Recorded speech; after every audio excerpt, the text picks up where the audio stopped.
Comment réussir une bonne carrière dans la communication digitale et les social media?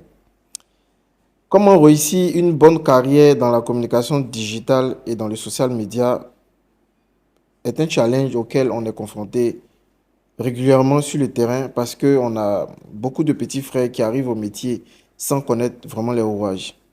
La première chose à faire pour moi, c'est de faire un certain équilibre et de voir qu'est-ce que le marché demande en termes de compétences et qu'est-ce que nous-mêmes maîtrisons en termes de compétences sur le marché.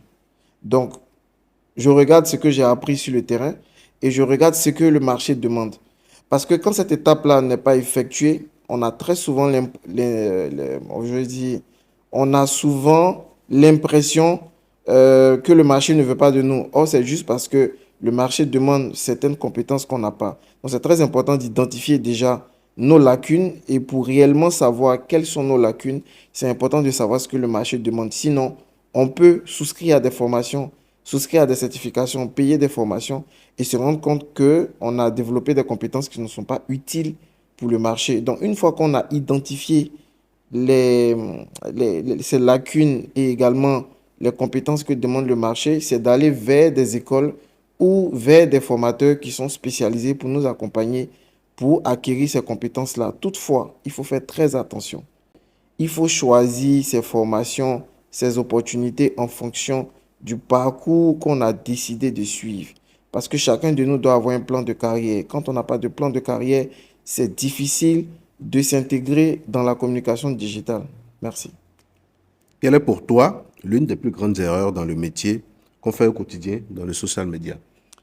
Pour moi, l'une des plus grandes erreurs, c'est de négliger en fait les chiffres et de ne pas présenter notre travail de manière chiffrée. Je vais prendre un exemple qui est assez simple. Lorsque notre patron nous demande de publier des posts parce que nous devons participer à l'amplification de la communication d'un produit, tout ce qu'on fait très souvent, c'est de dire oui, on a publié des publications, on a fait telle action.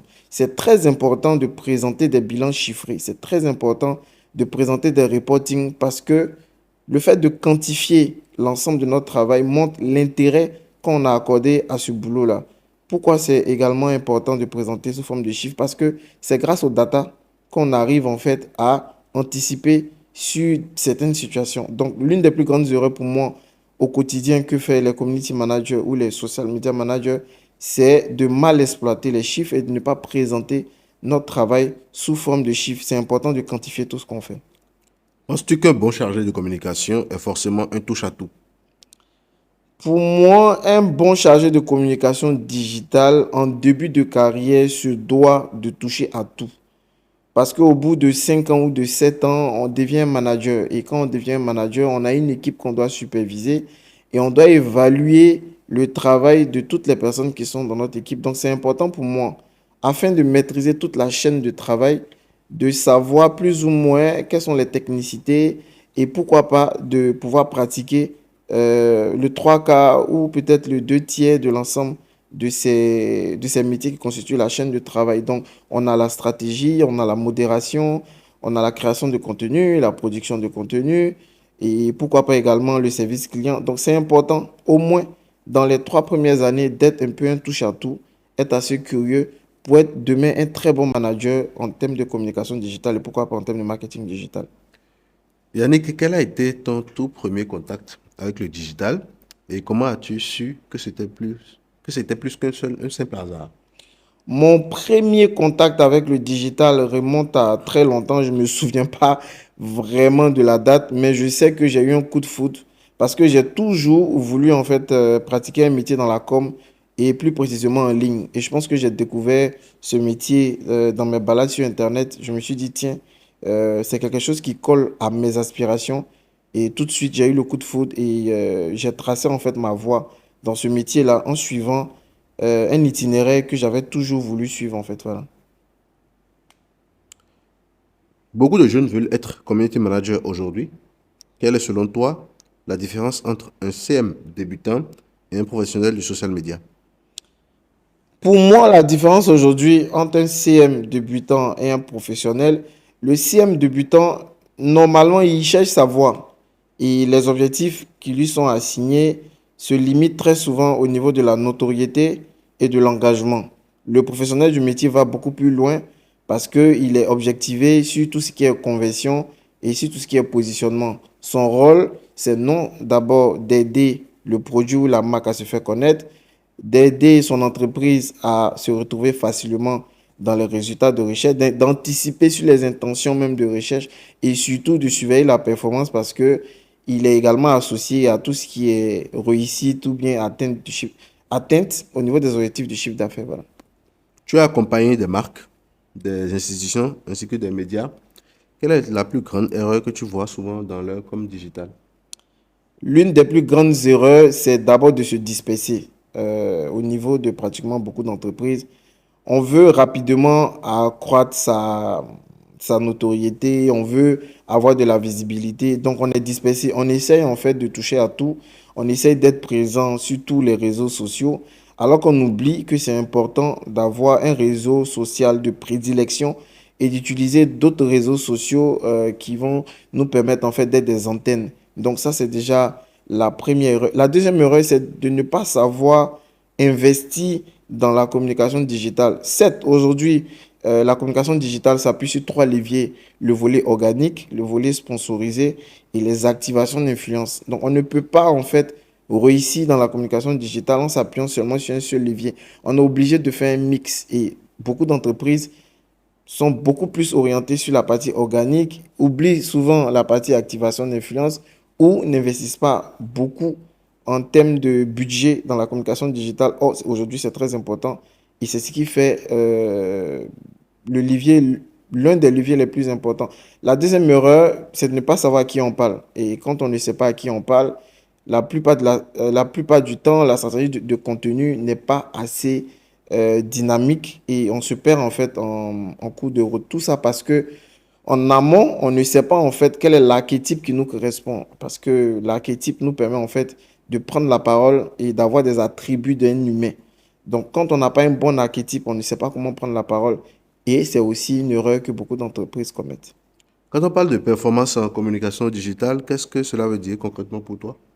Pour moi, quand on parle de performance aujourd'hui dans tout ce qui est communication digitale, ce sont des indicateurs qui vont nous aider à évaluer les actions que nous posons et des actions qui s'appuient sur des objectifs que nous avons fixés. Et en communication digitale, pour chaque type d'objectif, on a des indicateurs de performance qui sont assez pertinents à identifier. Mais tous les indicateurs de performance ne sont pas pertinents pour une marque parce qu'elle varie d'une entreprise à une autre.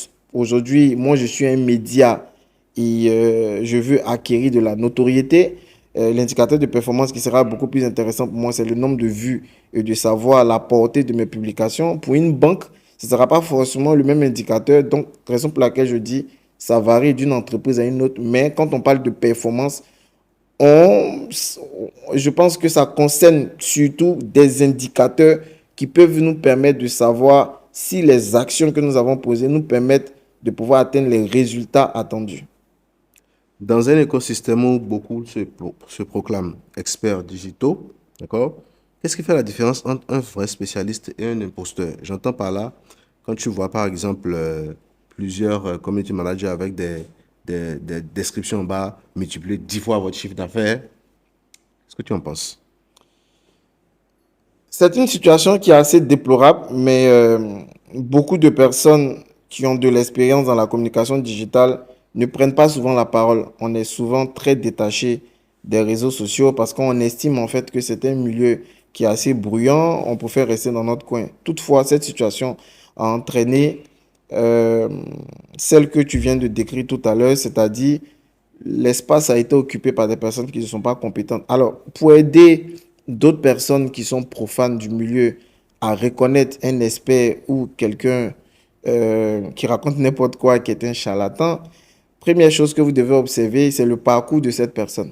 Ça, c'est très important. Aujourd'hui, après une campagne Facebook qui a réussi, tout le monde s'autoproclame en fait spécialiste en communication digitale ou spécialiste en publicité. Certes, l'expérience personnelle qu'on a eue peut servir à partager une expérience qui peut être également très édifiante, mais ça ne suffit pas en fait pour s'autoproclamer spécialiste en communication digitale. Donc, la première chose que vous devez regarder, c'est le parcours parce que c'est très important. Ça vous permettra de savoir est-ce que la personne a pratiqué le métier dans les détails et dans quelle industrie. La deuxième chose à regarder, c'est le rapport de cette personne avec l'ensemble de sa communauté. Est-ce que cette arrive réellement à mettre en pratique ce qu'elle a l'habitude de pouvoir conseiller sur les réseaux sociaux? Ça, c'est également très important. Et le dernier élément pour moi, qui est très important pour savoir si cette personne est un spécialiste ou pas, c'est les résultats.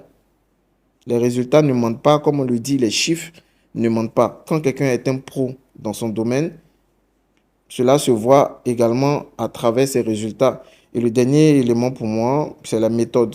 Un pro a toujours des méthodes. Voilà. Vous avez Pythagore, vous avez Thalès. Donc, chaque expert dans son domaine a réussi à faire ressortir une méthode. Un expert a réussi toujours à faire sortir une méthode. Et c'est une méthode qui s'appuie sur l'ensemble de ses observations, de ses expériences et de tout ce qu'il a pu mettre en place pour pouvoir tester. Voilà. Tu as formé et inspiré de nombreux cadets. Quel conseil donnerais-tu à un jeune qui veut percer dans la communication digitale en Afrique? Première chose, c'est déjà de rejoindre une communauté. Ça, je pense que on le dit très souvent, quand on arrive dans un village, il faut marcher sur un pied si tout le monde marche sur un pied. Et pour moi, la correspondance avec ce que je viens de dire dans la communication digitale, pour un jeune, c'est aussi de rejoindre une communauté de métier. Pourquoi? Parce que dans la communauté de métier, vous avez des débutants, vous avez des experts, vous avez des personnes qui sont dans le métier depuis longtemps. Donc, ça vous permet en fait de ne pas vous tromper. Pourquoi? Parce qu'aujourd'hui, on est exposé en fait à beaucoup de formations, on est exposé à beaucoup d'opportunités et c'est difficile en fait de faire un choix. Et on a besoin, par derrière, de personnes qui ont pratiqué le métier de pouvoir nous orienter. Donc ça, c'est la première chose que je peux dire à un cadet qui rentre dans le milieu. Deuxième chose, je pense que je l'avais dit précédemment dans une autre vidéo, c'est de faire un inventaire de ses compétences. Qu'est-ce que le marché demande et qu'est-ce que moi je maîtrise? Ça nous permet très facilement de pouvoir rapidement identifier nos lacunes et puis d'avoir de très belles opportunités sur le marché. Troisième chose, s'il le faut, se faire accompagner par un mentor. Parce que grâce au mentor, on peut dénicher des opportunités. Grâce à un mentor, on peut éviter des erreurs. Et grâce à lui, on gagne en années d'expérience. Pour moi, ce sont les fondamentaux à partager en fait à un jeune qui arrive dans le métier. Et surtout, beaucoup lire et beaucoup se cultiver. En tant qu'expert, quel a été ton plus grand défi avec une entreprise cliente et comment l'as-tu transformé en succès? Quand je fouille encore dans ma tête, en termes de défis, c'était en fait de mieux exploiter le budget. Je pense qu'au quotidien, pour des personnes qui ont beaucoup plus d'expérience, l'un des plus grands défis, c'est de savoir en fait bien utiliser le budget et de savoir travailler sans budget. Parce que quand on démarre, on tombe sur des entreprises qui n'ont pas une culture digitale et qui hésitent en fait à investir du budget dans l'ensemble des actions. Donc, entre fixer les objectifs, mettre en place des actions, les évaluer avec des indicateurs de performance, le défi au quotidien, c'est de savoir travailler sans le budget et d'apprendre également à travailler avec le budget. Avec le temps, on fait des erreurs, mais cela nous permet également de pouvoir mieux structurer les différentes campagnes sur lesquelles on travaille. L'écosystème digital évolue très vite et donc on a l'apparition de l'intelligence artificielle, des algorithmes et ensuite il y a de nouvelles plateformes qui naissent. Comment toi tu fais en fait pour rester en avance sur cette courbe-là? C'est difficile de rester au parfum des tendances. Donc, moi, la première chose que je fais, je m'appuie sur ma communauté. Parce que dans ma communauté, j'ai des personnes qui ont 1 an, 2 ans, 3 ans d'expérience. Et dans cette communauté-là, c'est une communauté de partage. Donc, bien évidemment, dans une communauté, quand il y a quelqu'un qui est au courant d'une tendance, il partage à tout le monde. Raison pour laquelle c'est important de rejoindre la social media room. Parce que quand vous n'êtes pas dans une communauté, c'est difficile. Vous allez faire quoi? Activer des notifications de plateformes pour vous envoyer des informations. Ça va vous fatiguer. Donc, c'est important. Moi, au quotidien, je m'appuie surtout sur mes cadets, sur mes confrères de la social media room pour être au parfum de certaines tendances. La deuxième chose que je fais, je participe beaucoup naturellement à des webinaires ou à des conversations sur des grandes tendances. Et c'est ce qui me permet d'être naturellement au quotidien. Bien évidemment, je lis beaucoup. et j'observe beaucoup également autour de moi tout ce qui se passe. Si une entreprise hésite encore à investir dans le digital, que lui dirais-tu en une phrase pour la convaincre?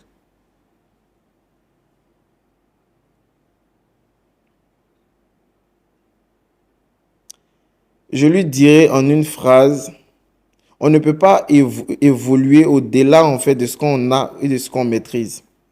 Donc, si j'ai 10 000 francs, les résultats que j'ai seront des résultats de 10 000 francs. Si j'ai 100 000 francs, les résultats que j'aurai sont des résultats qui sont à la hauteur de ces 100 000 francs-là. Donc, si vous voulez avoir de très bons résultats grâce à la communication digitale ou à la publicité digitale, il serait important d'investir beaucoup plus.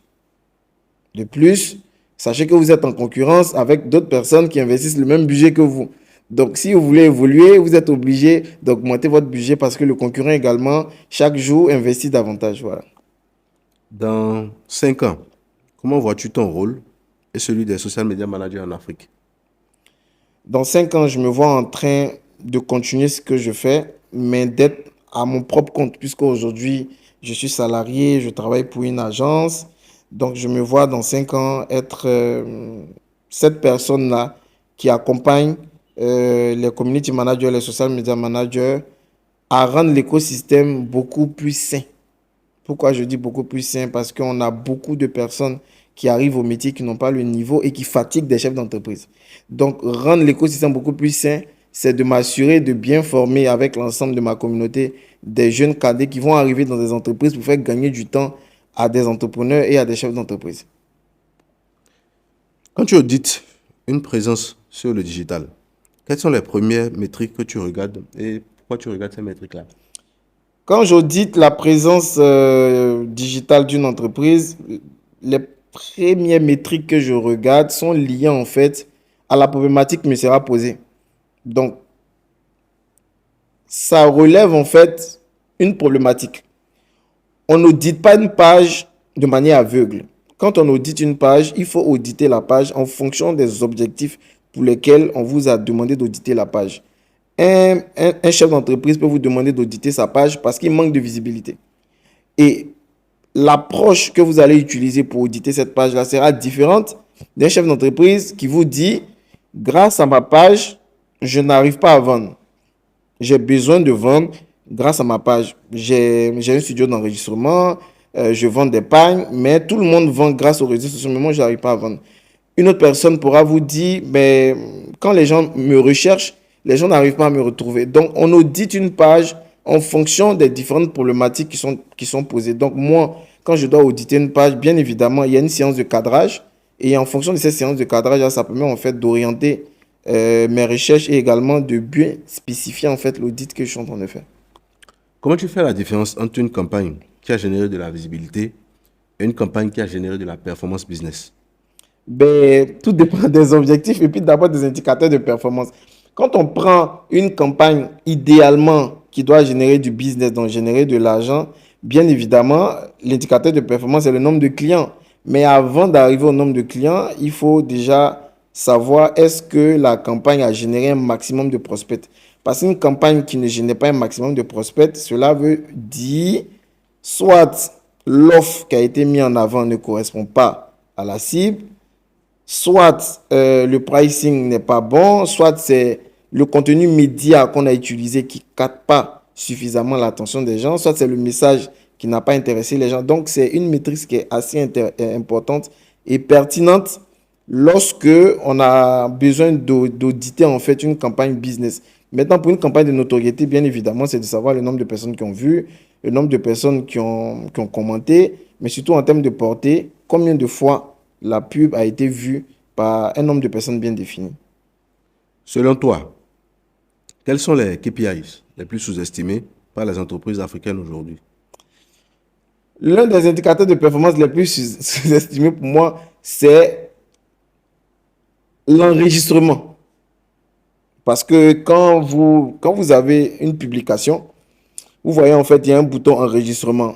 Très souvent, c'est un indicateur de performance qui est négligé. Alors, qu'est-ce que ça signifie quand une publication a été beaucoup enregistrée?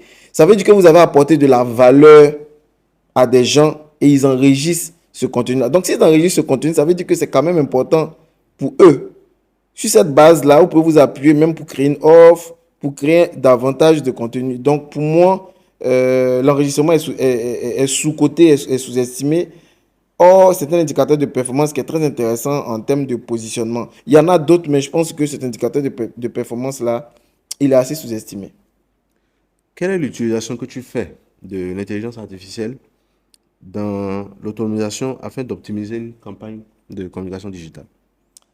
Pour moi, aujourd'hui, l'intelligence artificielle, je la subdivise en deux grandes parties. Donc, on a une partie beaucoup plus opérationnelle et une partie beaucoup plus stratégique.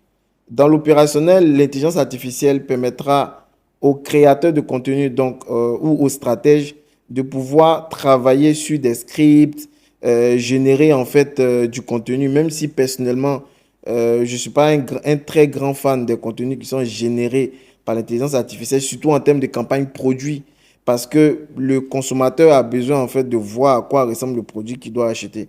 Donc, générer des contenus avec intelligence artificielle dans le cadre d'une campagne, je ne suis pas forcément un grand fan, mais pour moi, ça peut aider en fait à travailler sur des scripts. Et par exemple, aujourd'hui, vous avez l'intelligence artificielle de Facebook qui peut vous aider en fait à vous montrer quel type de contenu est capable en fait de capter l'attention beaucoup plus rapidement de votre cible en fonction de votre secteur d'activité ou en fonction de votre industrie. Donc au niveau opérationnel, pour moi, ce serait très intéressant de pouvoir faire des tests A/B avec l'intelligence artificielle, de pouvoir générer des contenus qui vont aider le graphiste. On est toujours dans la partie opérationnelle et puis pouvoir écrire des scripts. Maintenant, au niveau de la partie stratégique, ce qui sera beaucoup plus intéressant en termes d'automatisation et d'intelligence artificielle, c'est ce que moi j'appelle des analyses prédictives. L'IA aujourd'hui peut nous aider à prédire ce qui va se passer dans nos campagnes. Pourquoi? Parce qu'on va collecter de la data, des données qu'on va transmettre à l'intelligence artificielle qui pourra en fait nous orienter en termes de prédiction pour ce qu'on doit faire en termes de contenu, en termes de campagne, et puis passer en revue certains détails ou certains indicateurs de performance qui sont passés entre les mailles qu'on n'aurait pas peut-être bien analysé. Donc pour moi, c'est déjà aussi ça. Et puis en termes d'automatisation, il y en a plusieurs, tout dépend des outils, mais c'est en termes de programmation, c'est en termes également de putsch pour pousser certains mails, certains messages et tout ça, voilà. Quelle est la différence entre gérer une page personnelle, une page PME et une page d'institution bancaire ou internationale? Ce sont les objectifs. Ce sont les objectifs parce que chaque page ou chaque entité n'a pas les mêmes objectifs en arrivant sur les réseaux sociaux. C'est tout le monde recherche de la visibilité, de la notoriété, un bon positionnement et également de générer du cash, mais chacun n'est pas sur les réseaux sociaux pour les mêmes objectifs. Voilà. Tu parles souvent de performance. Comment mesures-tu l'impact réel d'une stratégie social média sur le chiffre d'affaires d'une entreprise? C'est déjà de demander en termes de répartition des gains obtenus, quel est le trafic ou quel est le pourcentage des ventes qui sont venues des réseaux sociaux. C'est aussi simple que ça. Donc, je vais prendre un exemple qui est assez simple. Je suis un prestataire de service. J'ai lancé une campagne. Donc, j'ai lancé une campagne sur les réseaux sociaux. J'ai lancé une campagne sur le digital. J'ai également des commerciaux. Donc, à la fin de la campagne, on s'assoit et on essaie de regarder. On a réussi à avoir 17 millions. Dans les 17 millions, combien de millions proviennent des réseaux sociaux?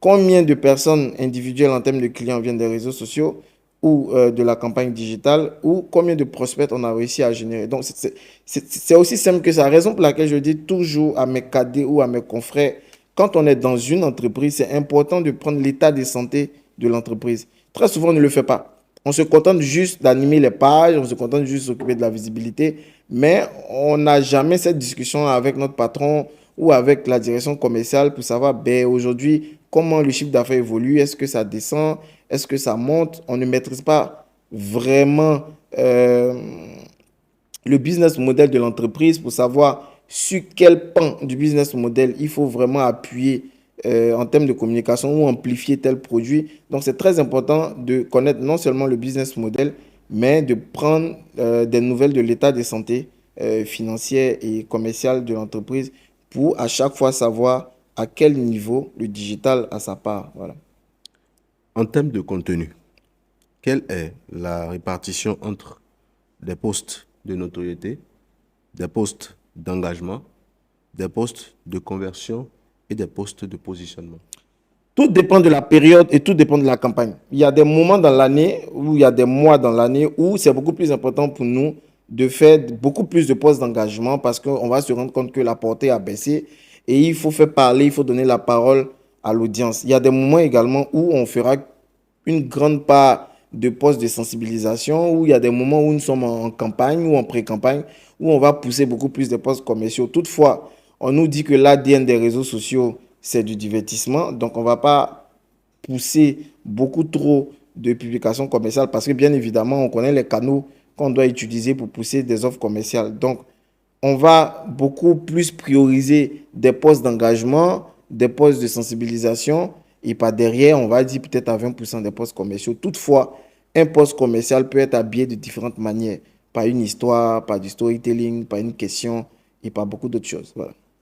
Comment fais-tu évoluer une stratégie digitale quand l'algorithme d'une plateforme change brutalement?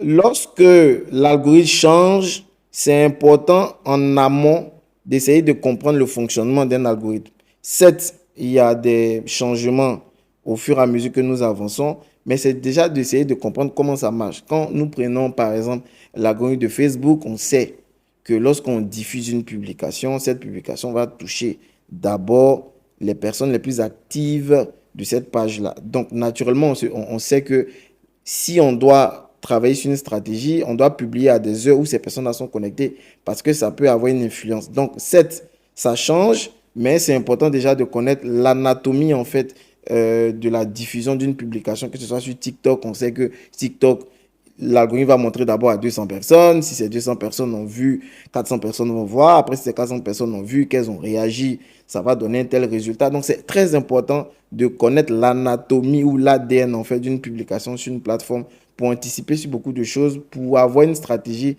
qui est plutôt bonne et qui est plutôt homogène. Voilà. Quelles sont les erreurs les plus fréquentes dans la gestion d'une campagne Meta ADS, d'une campagne Meta Ads, et comment les éviter? La première erreur pour moi, c'est de ne pas savoir à qui on parle. Moi, je pense que c'est déjà la première erreur parce qu'on lance des campagnes sans connaître les personnes à qui on parle. Et au fur et à mesure que nous lançons la campagne, c'est important de regarder la réactivité de la cible. Si la cible ne réagit pas, autant modifier le message, modifier le visuel ou même pourquoi pas modifier l'offre. La deuxième chose, c'est au niveau de l'offre. L'offre souvent n'est pas bonne. Le produit, il est bon, mais l'offre n'est pas bonne. Ou on se trompe souvent en termes de saison. Il y a des saisons dans lesquelles le produit marche et par contre, il y en a d'autres, ça ne marche pas. Donc, on ne prend pas ça en compte lorsque nous sommes en train de lancer une campagne sur les réseaux sociaux et souvent, ça agit sur la performance aussi de la campagne. Le dernier élément, je pense que je parlais des médias. Aujourd'hui, une campagne publicitaire dépend, on va dire peut-être aujourd'hui à 70% du message et du visuel ou de la vidéo ou du contenu média qu'on publie. Donc, l'une des plus grandes erreurs aujourd'hui, c'est de ne pas travailler sur un très bon contenu, sur une très belle offre ou sur un bon message en fait qui va captiver. Parce que n'oublions pas, une campagne, elle est divisée en trois parties. Il faut d'abord capter l'attention des gens. Une fois que vous avez capté l'attention des gens, vous retenez l'attention de ces personnes-là. Une fois que vous avez réussi à retenir l'attention de ces personnes-là, vous pouvez maintenant les envoyer pour négocier avec eux, leur expliquer en quoi consiste le produit et puis passer à la négociation et conclure la vente. Voilà. Si demain, une entreprise te donne 1 million de francs CFA pour une campagne digitale, comment répartis-tu ce budget pour garantir un maximum de performance? Si une entreprise me confie un budget, on va dire 1 million de francs CFA, la question que je pose d'abord, c'est un budget annuel, trimestriel ou mensuel? C'est la question que je te pose là-bas.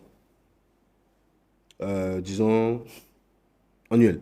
D'accord. Déjà, c'est un budget qui est très petit. Toutefois, c'est important déjà de s'appuyer sur les forces de cette entreprise. La première chose à faire avant de répartir le budget, c'est de faire un SWOT de l'entreprise. Quelles sont les forces de l'entreprise? Quelles sont les faiblesses de l'entreprise? Donc, est-ce qu'au niveau organique, l'entreprise a la possibilité de jouer sur certaines forces? Parce qu'on peut gagner, on peut économiser beaucoup d'argent sur la partie organique. La deuxième chose à faire, c'est d'identifier les priorités.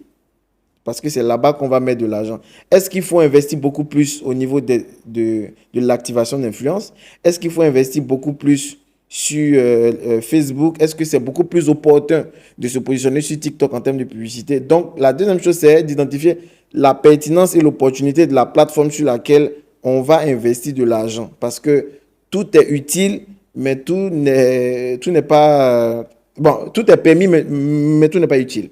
Donc, c'est déjà d'identifier la pertinence et le choix de la plateforme ou du levier qu'il faut activer. Une fois que ça c'est fait, c'est beaucoup plus facile maintenant d'investir, mais surtout de répartir en fonction de la saisonnalité. Parce qu'il y a des périodes au cours desquelles il faut beaucoup investir et il y en a d'autres où il faut moins investir. Voilà, merci. Merci beaucoup à toi, Yannick. Merci.